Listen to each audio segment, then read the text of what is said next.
In the next few seconds, I'm going to type one sentence into an AI image generator, and somewhere between the action of me hitting generate and a physical picture showing up on my screen, a beam of light is going to travel a physical distance faster than we can process it. A chip worth more than most cars is going to pull electricity for its extremely fast single chip. Water is going to evaporate somewhere, specifically to keep that chip from overheating. And none of it, not one piece of it, is going to show up as anything more than a spinning loading icon on your screen. You've triggered this exact chain of events, probably recently, probably without thinking about it for longer than it took to happen. I think about it because understanding what's actually happening in that gap is basically part of my job. So instead of skipping past the wait this time, I'm going to walk you through it. Because once you've seen what's going on behind that spinner, you won't look at it the same way again. And if you use these tools, it'll change how you think about which ones you're constantly using. Let's watch it happen. Let's actually try this together. Say you type something specific. Say a detailed image of the country France set in the style of a cartoon-like image. Then you hit generate.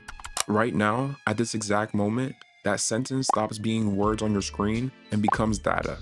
It gets bundled up and your device sends it over Wi-Fi to your router, or straight from your phone to a cell tower if you're out and about. From there, it drops onto a wired network. From that point on, your prompt is generally traveling as pulses of light down fiber optic cables, through junctions and switching stations, sometimes across an entire state in the time that it takes you to blink. Within milliseconds, it's already left your city. It's being routed to a specific data center out of a network of them, whichever one has the capacity available right now. We don't know exactly which server inside of that building is about to pick up your request. There could be thousands of them in that facility alone, and it gets handed to whoever has room. What we do know is what type of hardware it's landing on, because there's only a handful of chips doing this type of specific work. And one of the most common is NVIDIA's H100. Here's the first thing to understand. A single H100 chip can pull up to 700 watts running flat out, roughly half of what a hairdryer draws at its highest setting. The H100 chip is able to turn static into picture. Picture an old TV with no signal, pure static, no image at all. Now picture someone slowly, deliberately clearing that static based on a description that somebody's reading out loud to them. That's roughly what's happening. The model starts with a canvas of complete random noise. Guided by your prompt, it makes one small prediction. If this static was secretly hiding an image, what would a slightly cleaner version look like? It nudges the noise a little to something coherent, checks that result against your prompt, and does it again, and again, and again, and again. Depending on the model, this happens anywhere from 20 times to well over 100 times. Each pass a little cleaner than the last, until what started as pure static resolves into a clear depiction of the country France in a cartoonistic-like style. Exactly the way you described it. Every single one of those passes is billions of numbers being multiplied together, which is exactly the kind of math that a GPU is physically built to do thousands of times at once, instead of one at a time the way that your phone's processor would. And here's why that matters beyond just being interesting. Not every model runs the same number of passes to get there. A heavier, older model might grind through 100 or more of these steps. A newer, more efficient model might land on the same comparable result in a fraction of the time that it took the older, heavier model. Same prompt in, same looking result out. But depending entirely on which model answered you, the number of seconds that chip spent pulling up to 700 watts can differ in terms of how long you wait for that image generation to complete. In practice, that H100 chip is actually one of 8 in that server alone. And the full server, all 8 GPUs, pull over 10 kilowatts running at full capacity. That's NVIDIA's own published number. Now let's make it understandable so you can actually picture it. A single rack can hold several of these servers stacked together. Even that is not the full total.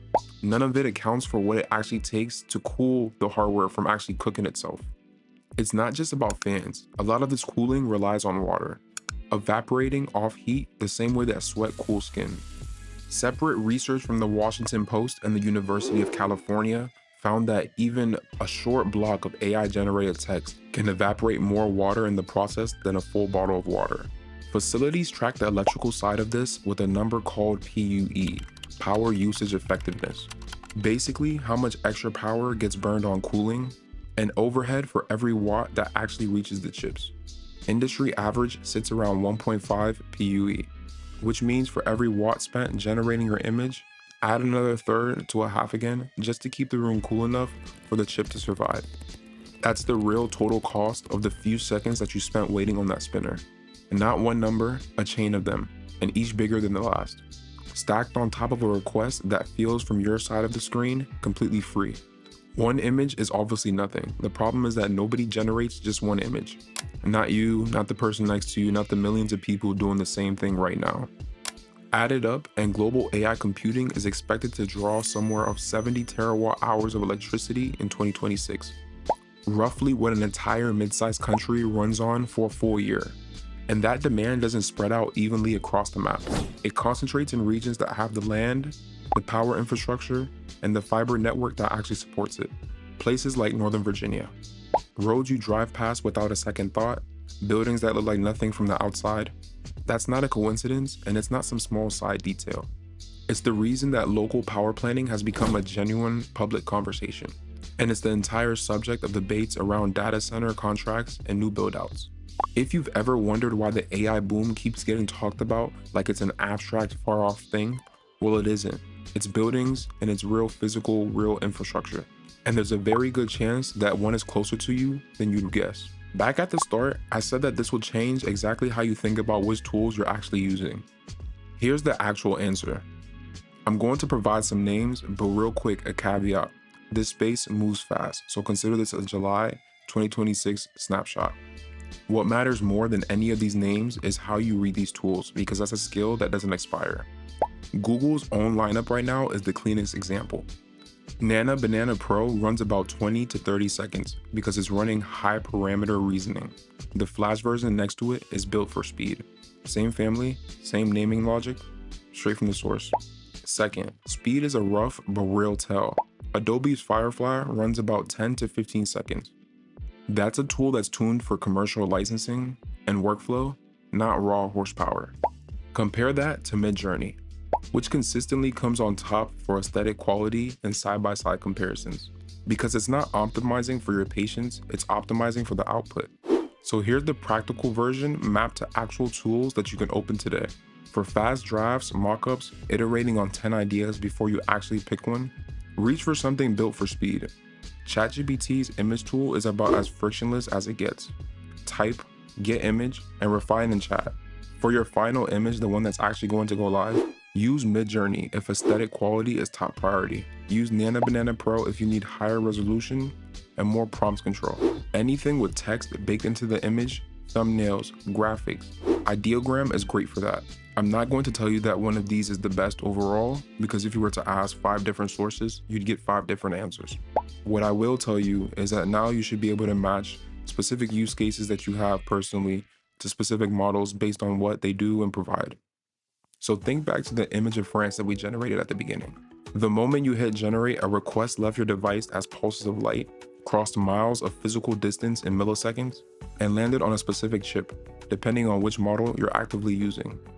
That chip was one of 8 in a server, and running underneath it unseen was a cooling system that doubles its resources just to keep the whole system alive.